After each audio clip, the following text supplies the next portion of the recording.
mesianco, breaking Major League en la ciudad del sol. Here in Miami, we know who's el campeón. Leo my team, Suárez on the field, Alex wedding day team. Como ustedes ya son win, the trio Fabi singing muchachos. Las familias se escuchan los barrios. Esta camiseta pinky la llevan todos los guachos. Los rookies quedan sin comentarios. Messi ambetea, tiki-taki gol. El estadio Chase bañado en gloria y sudor. Aquí se ama y se respeta el balón. Florida es tu casa, acostúmbrate al calor. Estate listo pa' mesianco. Estate listo pa' mesianco.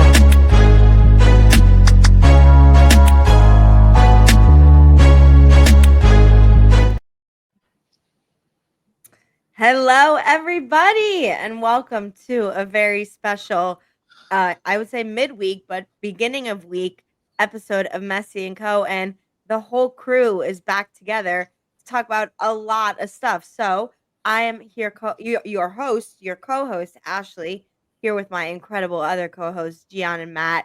Guys, happy Monday. What a time to be an Inter Miami fan. How we feeling? Is this a Monday? Is the new Friday type of day?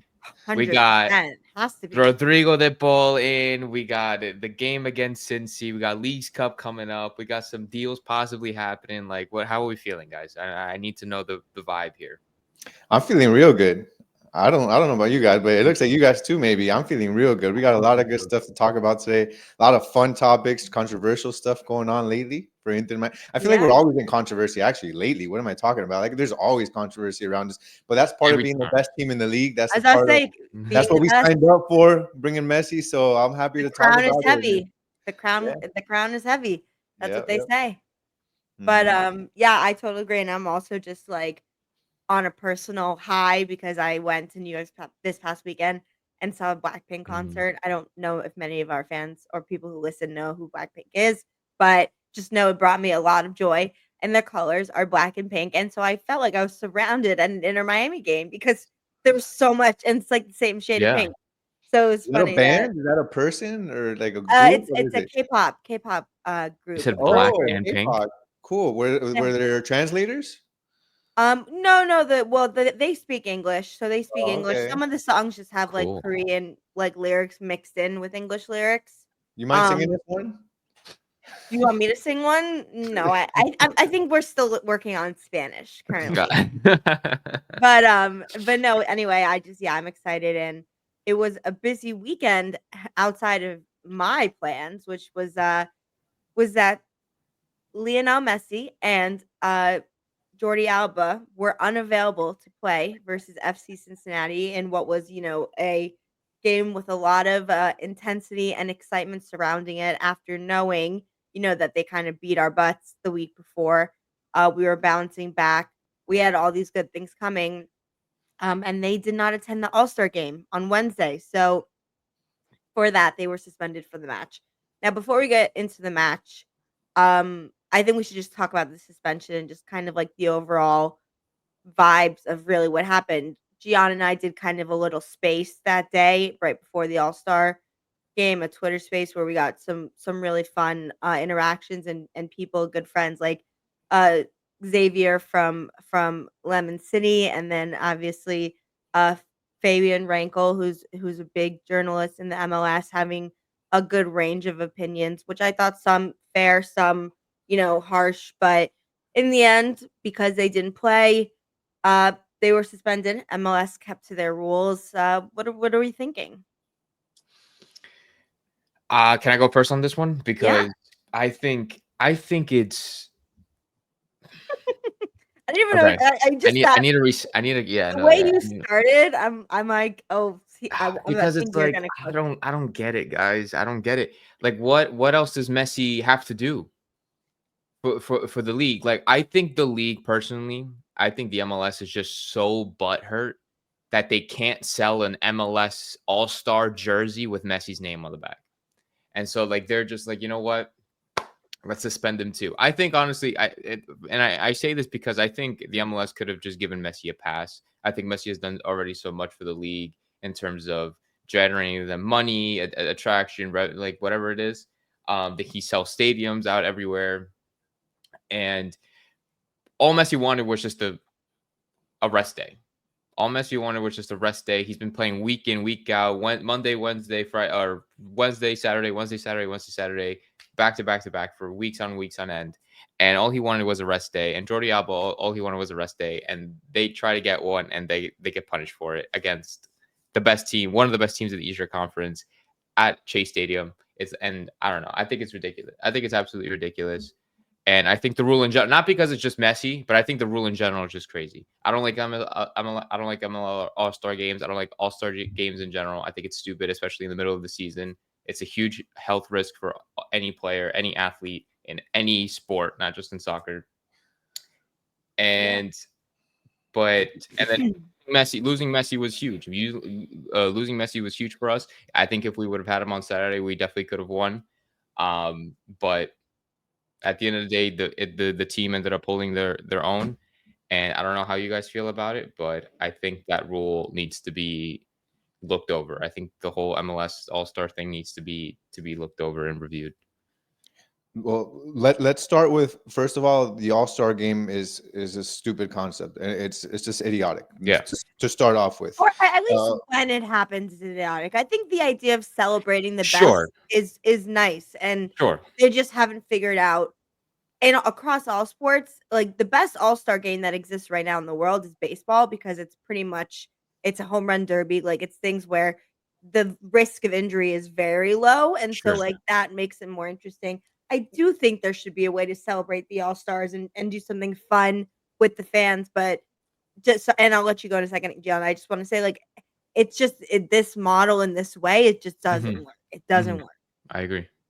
Well, baseball, I mean, it's hard to get injured anyways in a regular game. Like, I would what do you do in baseball anyways? As far as like All-Star games, I think it's stupid. The NFL, even in basketball and in the NFL, they think it's so stupid that in the NFL they actually play flag football, which is idiotic as well. And then in basketball, it's a glorified layup line. Like, they don't even actually play deep. Like, the All-Star game, I think, maybe started off as a good concept, even in basketball when it was East-West. Okay, things were kind of different when Jordan was around, Kobe was around, Wade was around. Like, things have changed.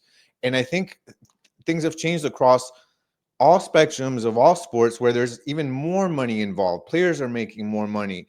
There's more money with TV deals, sponsorships, and all that stuff. There's more games, volume of games. Yeah, even in the NBA, they added another tournament, an in-game tournament. Here we've got, in MLS, we've got US Open Cup for those that actually play that now. We've got Leagues Cup, which is a made-up money grab tournament now. We've got FIFA Club World Cup. Like, it's just, there's no room for MLS All-Star game right now. It doesn't make sense. And in reality, it goes against everything that is football. I feel like that's like MLS talks about how they want to be or grow to be one of the biggest leagues in the world. And if they aspire to do that, well, maybe try mimicking what other leagues do as well. Like, it's just, they try to cater too much to the US public, where I think that is taking away from their grander or larger goal, which again is to be a bigger league. That's number one. The MLS All-Star game is stupid. It shouldn't exist. The second part is MLS made the MLS schedule. They knew that there was a FIFA Club World Cup. It's not like the FIFA Club World Cup came out of nowhere. They knew that existed. They knew teams could go far into that. Inter Miami, a team that they had 5 playing the group against stage. Yeah, yeah. They had Club World Cup. Yep. They made it out of the group stage. They went to the quarter. I think it was the quarterfinal, around the round of 16 quarterfinals. Then they come out of that. They play 5 games in 2 weeks. In 2 weeks, they play 5 games. They play a game 2 days before, or 3 days before the All-Star game. Then after the All-Star game, they're supposed to play another game in 3 days. And then 3 days later, they play Leagues Cup. Like, who are the idiots in MLS that are making the schedule and say, okay, this is a perfect time to put this All-Star game? That's point number 2. Point number 3, even Don Garber, before he announced, when they were already asking him, is Messi going to be suspended? He went on a whole discourse about how we need to understand how the Inter Miami has played a ton of games, that Messi has to rest, that this and that. I thought he was setting up to come up with an excuse to not suspend Messi. He laid out the reasons why Messi didn't play. And then he goes and still suspends him. How idiotic is that? And now there's discourse around the league and around other fans, and especially from these idiotic Cincinnati fans.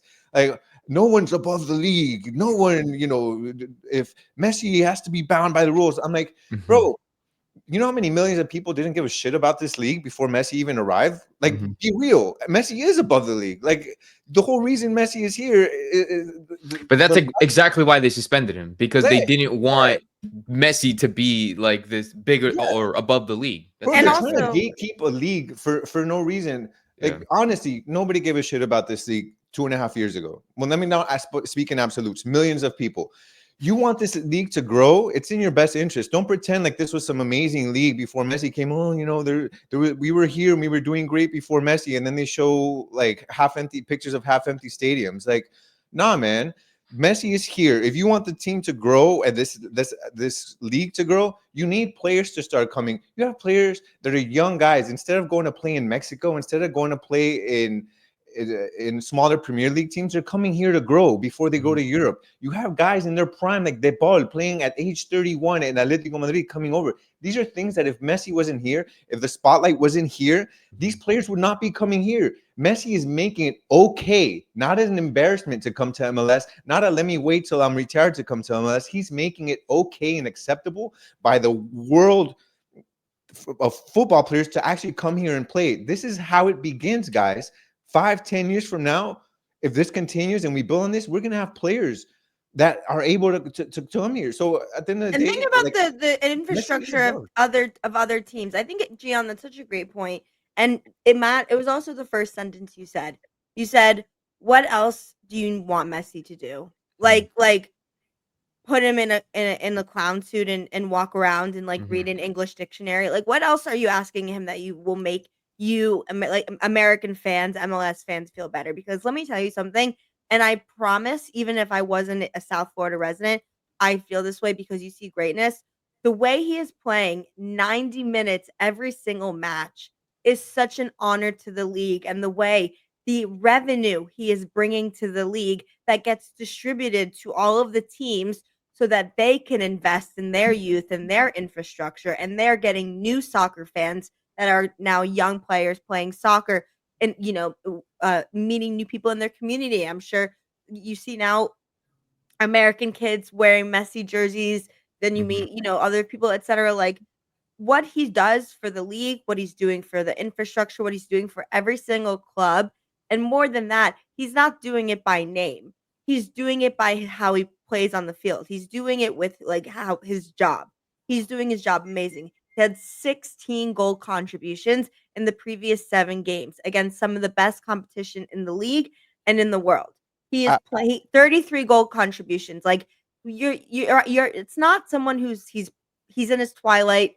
He's not doing that much. He's just kicking the ball around, only playing 60 minutes. He's not here for the check. Games, your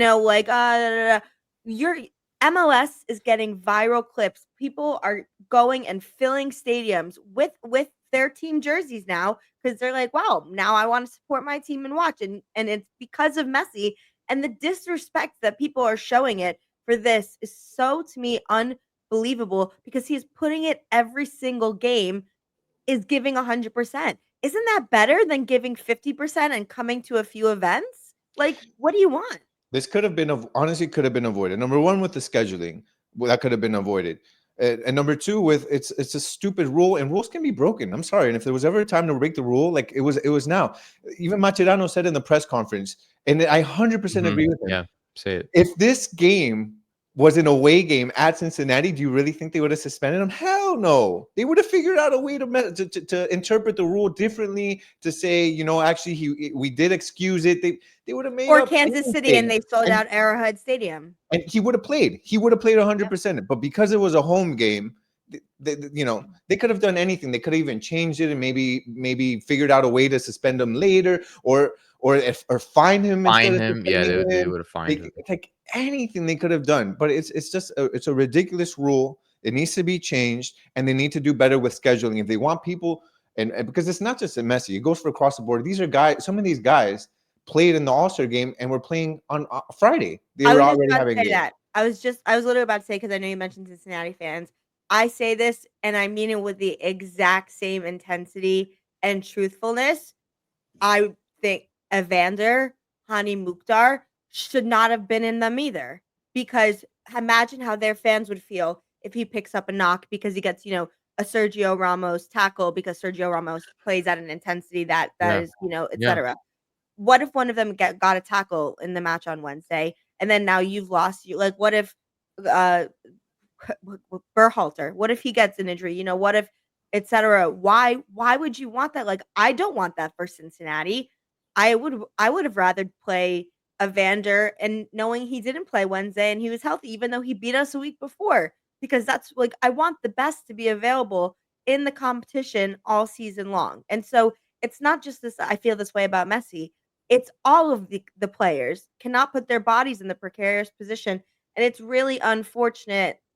And again, I really think it's a disservice because it sounds silly to be like, you should be grateful that Messi's playing. I don't mean it like that. I mean, you should be grateful for the reason and the way he plays and why he plays. He does it for the right reasons and he's teaching it the right reasons. And because of that, right here in our home soil in America on MLS, week after week, match after match, you're seeing amazing soccer. And that is what you want. So to be upset about it, I think is crazy. If you don't think he's doing everything and more and he's living up to all of his promises for MLS, you're crazy. He's the best. He right now, he makes a starting 11 for maybe not out of the whole world and all European clubs, maybe 5 he doesn't make it the starting 11. That's it. He could play right now 17 of the 20 Premier League teams he would start for. Like I'd say probably 17 of the La Liga teams he would start for. Outside of maybe Bayern Munich, etc., he would start for. So like put some perspective. You know what I mean? Like have some perspective when you're thinking about that. He's playing that right now in MLS week in, week out, and he will Wednesday again.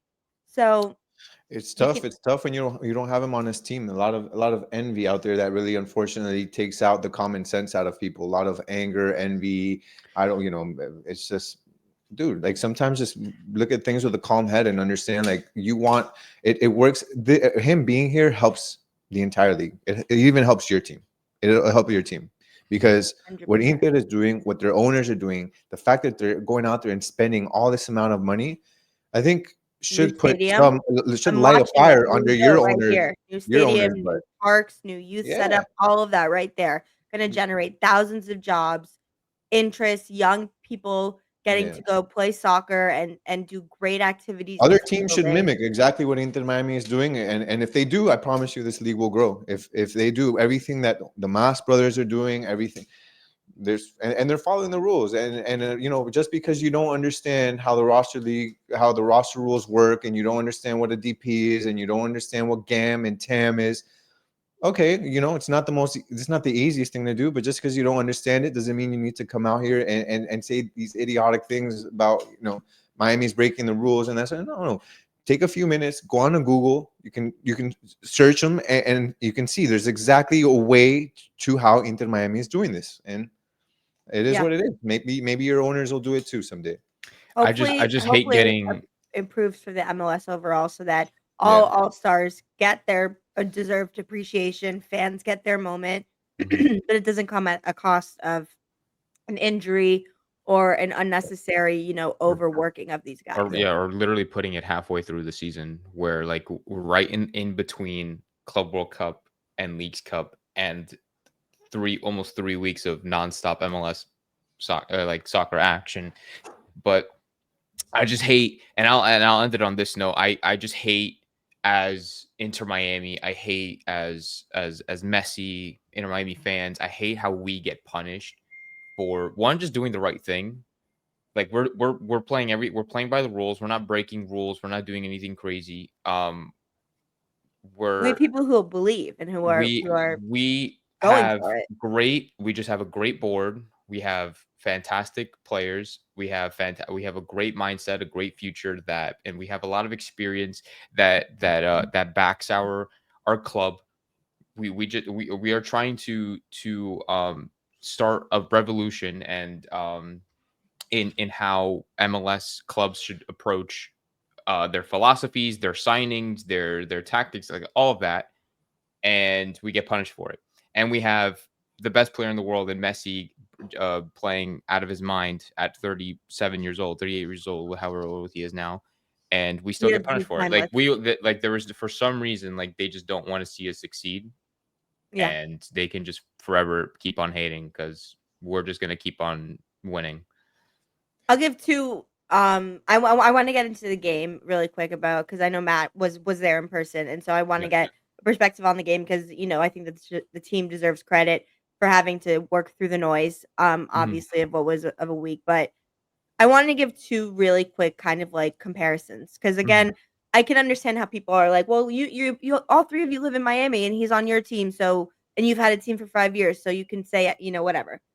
Look at Manchester United, a team that for however many 20, 30 years with Sir Alex Ferguson was the greatest soccer team in the world and won things and created these amazing stories and these players and etc.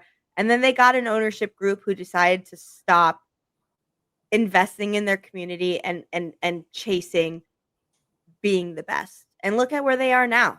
Like imagine if David Beckham got to be an owner at Manchester United instead of here and brought with him like the drive and the energy and the desire, just the passion. It's missing. And so and then my other example is LeBron James. LeBron James has never once participated in the NBA All-Star dunk contest. He's been asked every year. Been in the league. What is this year? 22? I think something like that.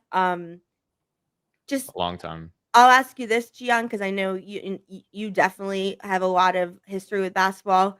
Would you trade 1 minute of the last 22 years of LeBron James' greatness for him to have participated in a dunk contest and tore his ACL? No, not at all. And what's funny is with LeBron, I guess it's a good comparison too for Messi because even those that like hated Bron for many years, I think now it's like, okay, you understand that there's greatness and you know that greatness is coming to an end. And you're like, even though I maybe hated this guy because he tore my team apart for 20 years, I'm going to appreciate the last 2-3 years because this is a moment in history I'll be able to talk about and we'll probably never witness something like this again. And I feel like that's a parallel to what's happening with Messi now. Like even those that maybe didn't like Messi, maybe they were, their teams were on the opposite end of the Barcelona shellacking that they were not teams at that time. Like this is a time where it's like we may never see another player like Messi again. Maybe appreciate the last few years. So there is a parallel between Bron and James in that sense. Yeah. Like it's coming to an end, bittersweet, but just like Bron, man, these two guys somehow they're still playing amazing. Like LeBron never did the dunk contest. He's like, I don't want to risk myself. I don't want to risk it. And you know what? Like, look at what we got to witness for 23 years for it. And I think it's important to think about that. But so for all you basketball fans, you make sure to like and subscribe. Yeah, please do, because we also on the channel we have 5 on the Floor, which is a phenomenal podcast about the Miami Heat and the NBA. So we look and that's the merging and intersection of sports and sports fans. That's also part of what Messi is doing for MLS and for America, right? Like it's a whole new culture and a whole new side of sports that people weren't really familiar with. So I think it's cool. I think we've given our perspective on this. I think we've given good points. I'd be more than interested if people had counterpoints, other statistics, other things to think about. Comment, let us know. I think it will be one of those things that there will always be people on both sides of the coin. But for now, we move and we start Leagues Cup. But we did have to play that game on Saturday against Cincinnati, and the vibes I imagined before were a little nervous because we knew we didn't have 2 of our best players playing. But Matt, tell us about it. Ended in a 0-0 draw and an important point. Yeah, I mean, so the game was honestly, I thought the game was fantastic. It was very entertaining. For an Inter Miami fans, I think all the diehard fans could really appreciate a game like that. No Messi nor Jordi Alba. There was obviously a lot of worry, a lot of fear that the team would get destroyed like how we did last time, 3-0 away from home. And but no, I thought Inter Miami with a lack of two of their best players playing Bangkok Remaski in a position he's never played before, seeing Fafa Biko get a start, which I feel like is the first time that we've ever seen happen. I thought we played great, and we played against the number one. We did play against the number one team in the East. They moved down to second now after the tie. And we were able to hold them down. They got a lot of opportunities to score against us. We defended well. We had a lot of opportunities to score. They defended well. It was a great back and forth game, and Inter Miami should be proud of themselves. The fans should be proud of the performance that they put out without some of their best players. We have to give props to Bangkok and Maski, like I said, who I thought had a fantastic game, playing in a position. Suarez, I heard it was a lot of good playmaking. So Suarez was doing what he does game in and game out. I think what Suarez has been doing, like literally he's been playing, I think, the same that he has been every time. I think people just don't notice it because Messi overshadows, or he's in the shadow of Messi. Right. And so people just don't really, not they don't pay attention, but they compare Suarez to what Messi's doing, or to how, I guess, bad the rest of the team is doing, and they kind of put blame on him. But I thought Suarez did fantastic. I thought Busi did great. I thought players like Lujan, who a lot of people hate, goal line save, did fine. He had a goal line save right in front of my eyes in the second half, and it was I thought everybody did their job. I thought everybody did their part. I thought Rocco had a couple of saves.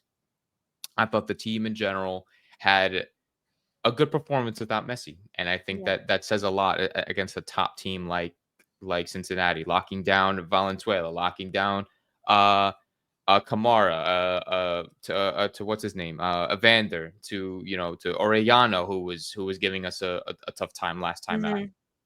We Jersey faced against clean, tell you that. Their defense is Robinson, Miazga, and they're big guys, like they're huge guys. Miles Robinson, I wish and would work his way into the U.S. men's roster. Yeah, no, it's no, but it was good. I don't know what Gian thought about it, but I thought I'm happy with the effort put in. Obviously, I wish we could have gotten a win out of it, but I'm happy. Mm-hmm. I'm happy with the effort put in by the boys. And the jerseys, they looked super clean. Oh, the jerseys on the media, so the jerseys did look clean. I actually got the jersey. I got Did it. You? Yeah. Really I'm nice. wearing right now. I mean, I don't know if you could tell. This is a shirt that they gave at one of the matches. So I don't know. We don't normally wear merch, I feel like, even though, I mean, we're not. Wait, we're a biased podcast. We're called Messi and Co. So it's like we're allowed to. Dude, they gave a shirt. So the one I miss is when they actually give a shirt out. I only get posters. Like they gave a shirt out on Saturday. I think it was it. I don't know. I didn't get it, but they gave out a hat, and they gave out like a shirt, like a Publix shirt and a Publix hat. Yeah, it was the Publix, and I missed it. There's a fire hat that I got that I really liked. It's I was gonna say black and pink, as if there's not a million hats that are black and pink. Black pink, exactly. Black and pink, and it has like a logo on it. That's funny. I'll just show you. I'll text you guys later. But all right. Well, so then I agree. I think it showed good resilience, and I don't think we need to spend too much time this episode talking about it. But Javier Mascherano, in my opinion, has gone back up in terms of being able to handle what was a difficult stretch. Showing maturity, showing class. Obviously room for improvement. Time will tell.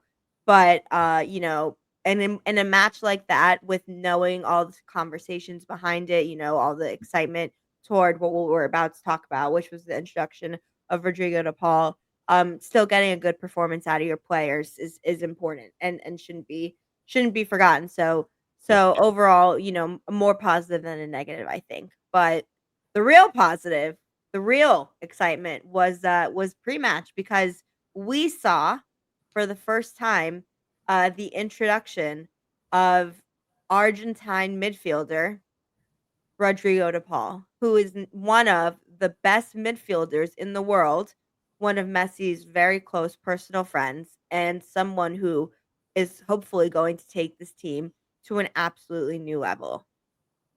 Yeah. So I'll go ahead and show you guys now. I'm sorry for the No, you're technical good. difficulties here. All right, so I'm gonna go ahead and hit play so we can watch that video real quick here. I guess I should probably put this up.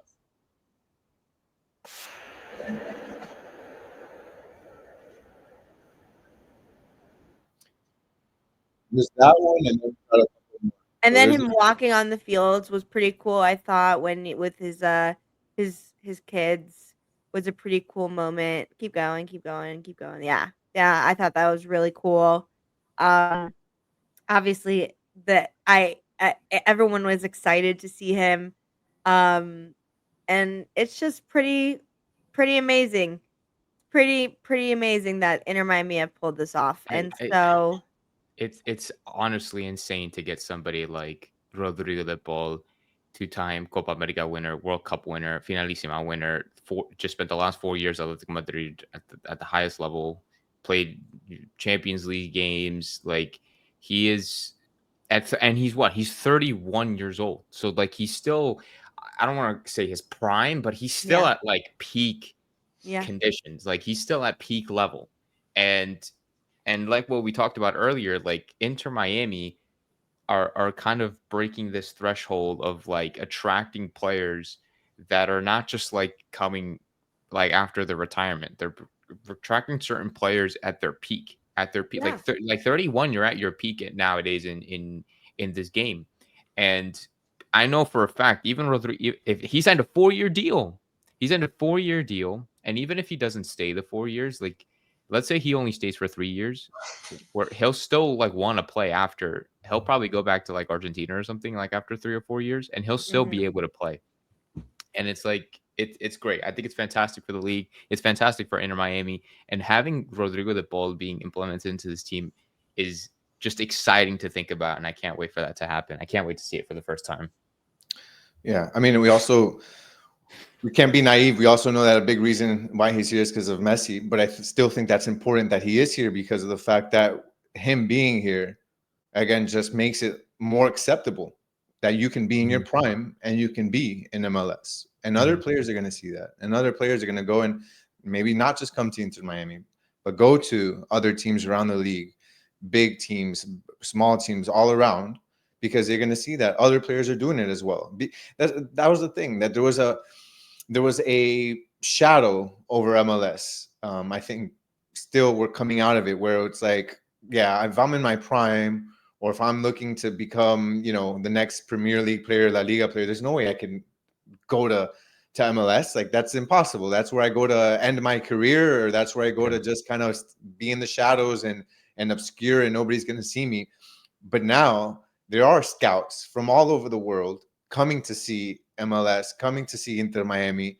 So this is, I think, great. And, I think growing the league is going to be incremental. It's not going to be from one day to night, but this is how it starts. So I think that's important. And also, I wanted to add one thing. I didn't get a chance to say anything about the game against Cincinnati, and I'll make it very brief. I really liked how the game flowed. I liked that the ball moved around more. I understand it was because Messi obviously wasn't there, but I thought that was a bright spot. The ball flowed very well. I loved Suarez taking on that playmaking role. He had some excellent passes going into the area, into Fafa. I loved having Fafa run up that left wing, Tadeo Allende running up that left wing. But one of the biggest things that I really enjoyed is, and I think this is probably the most overrated, and not overrated, underrated weapon that Inter Miami has, and it's Aviles. Toto Aviles, for me, is one of Inter Miami's most underrated offensive weapon. It sounds weird, he's a defender, but offensive weapon, because when he is allowed to or encouraged to dribble the ball, he can take that first line of defense, or whoever's that first line of the opponent, and he opens up a space. The moment he breaks a line, he has the ability to pass and put a through ball, and he did that a couple of times, and I've seen him do that before.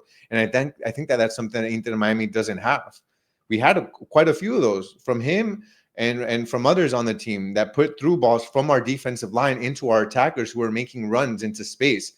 I hadn't seen much of that before this game, and I loved it. So I just hope that when Messi comes back, we can still lean a little bit more into that, and that just opens the spaces and the options that Inter Miami has. So I really like that. It was a tie game, but I think it was one of the best games Inter Miami played for some time, in my opinion. Yeah, good. I mean, I think it's great that we made the most of what was obviously a controversial, weird week for the team. We got the De Paul introduction. We got a good point, and look, you're seeing De Paul is like you said, he's still in his prime, playing amazing. We're seeing reports that Son Heung-min from Tottenham may be going to LAFC, and people saying he's not quite what he was. Well, he was amazing, and his good is still better than a lot of people, right? So he's still 33 years old, has a lot to give. Thomas Muller from Bayern Munich, Oh my I think God, he's 33. Sonny? Yeah. Yeah. Oh my God, that's Just crazy. obviously won the trophy with Tottenham, so he, what he'll also bring to MLS in terms of fan and global excitement would be great. Thomas Muller from Bayern Munich, maybe signing with the Whitecaps. So these are still these are players who are bringing a lot of talent and are bringing like competitiveness, And now winning. to Inter Miami. Yeah. So 100%. So now all that's left to discuss and what's coming up and what we're really excited about is the Leagues Cup, which is starting this Wednesday. Inter Miami kicking off against the first group stage match against Atlas. How are we feeling? How are we feeling about the tournament in general? Obviously, off of the heels of another, big tournament that we obviously was the World Tournament that took a lot out of everyone. But this is a tournament where I think you're seeing a lot of very strong Liga MX sides who have been investing a lot in their squads as well. We won 2 years ago Messi's first season in what was, undescribable, amazing fashion. But I would still say, especially now with De Paul, Inter Miami are favorites and should make it far in the competition, and it should be really fun and exciting. And yeah, how are we feeling about this first match, about the group, and about the tournament? the honestly, the group doesn't seem too difficult. I was just taking a look at the teams that we'll be facing. So we'll be facing Atlas, Necaxa, and Atlas, and Pumas. So looking at what they're doing right now in the Liga MX in the Apertura, right now Necaxa is in 7th, Atlas is in 9th, and Pumas is in 15th, all out of 18 teams. So it doesn't, luckily through that first group stage, it doesn't look like we got any of the Mexican powerhouses from Liga MX. So that's a good sign. I think that Inter Miami, damn, if they made it out of the Club World Cup, like the group stage, there's no reason they should make it out against these teams unless something catastrophic happens. But, and then you add, I mean, De Paul wasn't initially in the roster for Leagues Cup, but there is a window where they can still add him. So I wouldn't be surprised to see him maybe make his debut against maybe in the first game coming up. So we'll have to see about that. But this team really should win it. There's nothing that can come to mind right now that would point that they shouldn't. Honestly, they should win. And however you feel about Leagues Cup, they attached a nice little carrot to it. So if you win it, you make it directly to the round of 16 of the Champions Cup. So that's important. If you come in second or third, you also make it to the first round. So there are some implications to winning this tournament. So I think it's important for Inter Miami to, going into next season, I think the roster is going to even be better. I think that next season is a season of vindication. They'll come back and they need to win Champions Cup next year, and this is their way to get there. So it's like the FA Cup or like the Super Copa, right? Like it's still it's important. Yeah. Yeah, and we've talked about the Leagues Cup in the past, I guess, like earlier in the season, where even though we didn't really see it as important as the CONCACAF Champions Cup or maybe Club World Cup or even MLS Cup, but I think now that we're not in those competitions anymore, I think now we start to, or I guess people start to open up a little bit more to the competition, not only for its implications, but just shows that that we could still be competitive against these Liga MX teams. and it'll set us up greatly for next year. I think winning this competition is definitely achievable, especially in the form that we've been in as of late. And I think the team is looking really, really good, and especially if we're facing against, like, with all the respect to these teams or these clubs, but we're facing like pretty mid Liga MX Start teams. right. We'll see how Like it gets further, we but should yeah, be at least very competitive against them. I think we should be playing very well against them. So We have I'm a very shot excited for for it. sure. We definitely have a shot. We 1000% have a shot. And if we can win Leagues Cup twice in the same, in the same, and still in the Messi era, I think that is a pretty huge achievement for this club. And if we can win Leagues Cup and go on to win MLS Cup, I think that'll be an amazing year for Inter Miami. 100% agree. So that first match will be Wednesday, 7:30 Eastern time. Yep. Make sure you are following us for coverage as always, where we'll be posting live about the game. Super excited for that. One final thing before we wrap up. A little surprising, I think, was that uh Inter Miami traded Leo Alfonso, or he was acquired Yep. by Atlanta, I believe, right? Hmm. I was so And bothered by so that. So mad. so yeah, I mean, do we have any, like, I mean, we are obviously gaining Rodrigo De Paul. Um, Not to say they were a related thing, but it's hard to be upset about the the roster in that sense. But a surprising move. We'll see if it was implications of how they've had to kind of maneuver around. If it means we're getting someone else without, if we're expecting another attacker, like, I know there was some stuff about Facundo Palestri, former Manchester United forward. So we'll see. But yeah, it was just a little surprising. Always, never a dull moment as an Inter Miami fan. That's for No. sure. But this roster slot that we're getting, this is not for De Paul, is it not? This is for somebody else. This is No, for it's for somebody else. It's right. just funny that they Okay. happened at the same time. Right. Okay. So I think this is very exciting. I mean, like, yeah, it sucks for Leo Alfonso. I know he was a fan favorite pretty quickly last year when he first bursted onto the scene. I think probably the one memory that we have of Leo Alfonso is The that, like, Philly last game, yeah. minute winner, where he came off the bench, and I think it was away from home. I forget who the opposition was. It And was at It Philadelphia was when we Philly. were Oh, down to okay. nine combined players. with Yannick Bright, which was even sicker. Like Oh, it it was was Yeah, a so Yannick crazy. Bright I think Alfonso. that is our fate. That will forever be engraved, I think, in every yeah. Inter Miami's memory. And so we were definitely, I don't want to say have high hopes for him, but I definitely thought, or I think a lot of us thought, that he would at least be given more opportunities, maybe off the bench in certain games, and maybe getting more play time now that he's 24. He's not like an 18-year-old kid.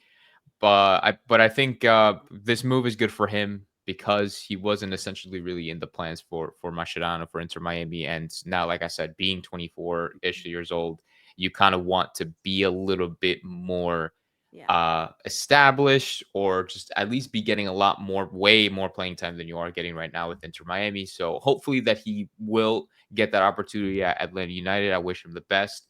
And I feel like this is the first time ever of me following soccer that we're actually, like, paying for a player to leave. Like, I don't know if that makes any, like, we're paying Atlanta $225,000 to be like, here, you could take Leo Alfonso and we'll give you $200,000 on top of that. What was his salary? What was Leo Alfonso's salary? I think he was like the lowest paid player on the team. I don't know, but it wasn't a lot. So it's not like it's going to take anything out of our cap or anything. Like, it's not Mhm. really going to do much, but we just get an international roster slot, which means somebody big is coming up. And whether that's Belistri, whether that's Mark Bartra, whether that's somebody else, I'm going to let Gian touch on that. Whoever it's going to be, hopefully it'll be a player that can really, that can just add even more firepower to this team.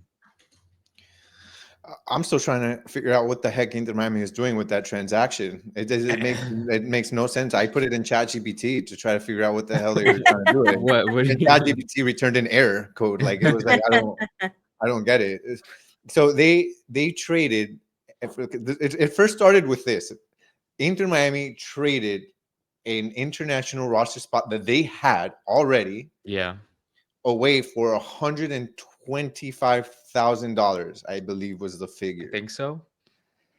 And then they get back an international roster spot for more money, 225,000 plus Leo Alfonso.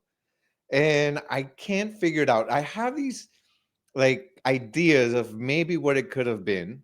One of them being, and these are like conspiracy theories until they're proven otherwise, but like maybe they needed money for De Paul to buy him down, to get him right underneath so he can not be a DP, which really only $125,000. Like, are they that broke? But they sold it, and who is it that they sold it to? Do you remember? I think it was the Timbers. I think it was the yeah. So, I think it was the Timbers. Yeah. So they sold it to the Timbers, and I think the Timbers knew that Inter was rushed to get this money, so they're like, we're not going to pay any more than this. And Inter said, right, whatever, just take it. We need the money. They got the money, and then they were like, okay, well now we need the international roster spot back. Because whether it was for De Paul or whether it was for somebody else like Bartra or Pellestri or whatever, like, damn, we need that back. And now they knew that Inter Miami was in a bind. This is so much, like this. And they knew that Inter Miami was in a bind, and Inter Miami was like, "Oh crap, yeah, we really need this back now." And then that's where because other than that, like the math doesn't make sense. Like, and I know that these people are pretty good at math. They've done some pretty good maneuvering with contracts, so it can't be like I just feel like Rodrigo De Paul happened. I genuinely don't think that when the season started, Inter Miami actually thought that they were getting Rodrigo De Paul in this window. But do you think that transaction has something to do with kind of what I said, or no? Yeah, that's what I'm saying. I'm saying I think that there were plans, and there still maybe are plans to bring in other players, and that they needed spots, but I don't think they expected in this window that they were going to get someone of such, that was good, that they were going to have to do a lot of roster manipulation for, both in terms of roster spot, in terms of salary. Yeah, because it has to be all that stuff. Because the math isn't mathing, so it has to be that. If it's not that, then it's the worst trade I think I've ever seen in Miami. if it's not that, see what it turns into, right? I feel like it's not closed yet. It definitely it definitely is like a little more of a panic deal. Like you could tell it's more of a panic deal, which is why it doesn't make any sense. But that's how how eager Inter Miami are to getting things done. Yeah, so which I'll take that, right? I'll take the people who are there. They are pushing. They are ambitious. Yes, freedom to dream, and we're seeing it really like every day now. It's pretty awesome. As far as Alfonso itself, that did kind of suck. I'm not gonna lie. Like I genuinely thought Alfonso could do a lot of things to this team, especially like it's just been a weird run, I think, for Inter Miami since they started trading away players. They traded away players that I didn't think they'd trade away or sell or do anything like that. First of all, it started with Facundo Farias early on, which because if you think about Inter Miami, they're really a team that's very centralized. They attack through the center channels. They don't have much going out on the wings. Chelo is not a guy that provides much on the attack as a wing or a speedy wing. Alba, he operates on the wing, but he's not the guy that gets the ball and is going to do something drastic down the wing, take a guy and then open up. Kind of like how we used to see Facundo Farias do. Then we used to see Robert Taylor. How many times did we see Robert Taylor go down the line, break into the right, and just rifle a shot in? He just scored one actually, just like that. Like I think this last MLS match that he had.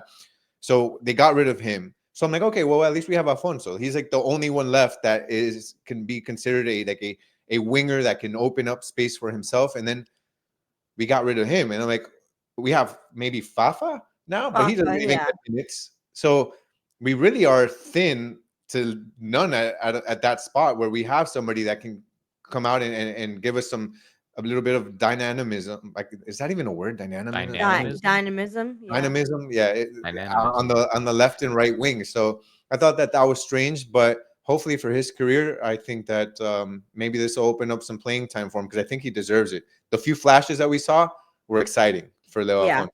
Yeah. I hope it means more Fafa too, because Saturday, I still think he's a dynamic and explosive player, Fafa, and given the time, will continue to add value to this team. We'll see. But I think we'll wrap it up here for what was obviously a really exciting and filled show with so much topics, so much happening right now for Inter Miami, for Messi, new players, suspensions, bad boy. Like, we're getting a little bit of everything. And we'll see Wednesday how the team lines up. Obviously, Messi and Alba will be back. Will we see Rodrigo De Paul there as well?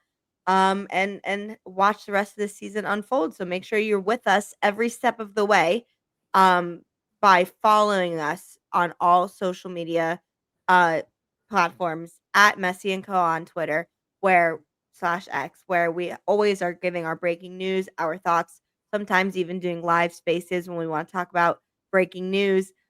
We do live posts of matches, live content, post match content, all that good stuff. And then YouTube, where you're watching us right now, 5 Reasons Football. We'll be doing live episodes, we'll be doing previews, post match, etc. We have a lot of matches here that are coming up that are continuing.